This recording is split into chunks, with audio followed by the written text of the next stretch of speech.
Today we're tackling an issue that many iPhone users have been experiencing: the missing Facebook Marketplace option. If you've been struggling to find the Marketplace on your Facebook app, don't worry because I've got you covered. Let's get started.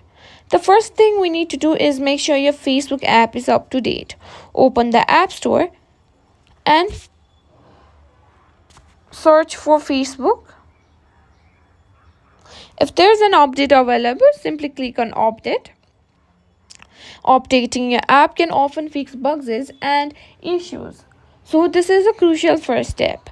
Next, let's check your Facebook settings. Open the Facebook and tap on three horizontal lines and tap on settings and privacy, then tap on settings.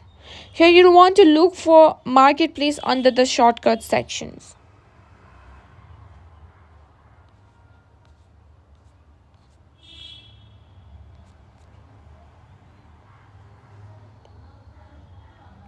If you see it, make sure it's toggled on. So Facebook Marketplace is only available in certain regions and for users above 18 years old. If you're under 18 or if Marketplace isn't available in your country, you won't see the option. You can check Facebook's Help Center for the list of supported countries. To check your age, go back to Settings, then Personal Information, and make sure your date of birth is correct. Another thing to check is your language settings. Sometimes the language set on your Facebook can affect the availability of Marketplace. Go to Settings and Privacy and scroll down and click on Language. And ensure it's set to a supported language like English.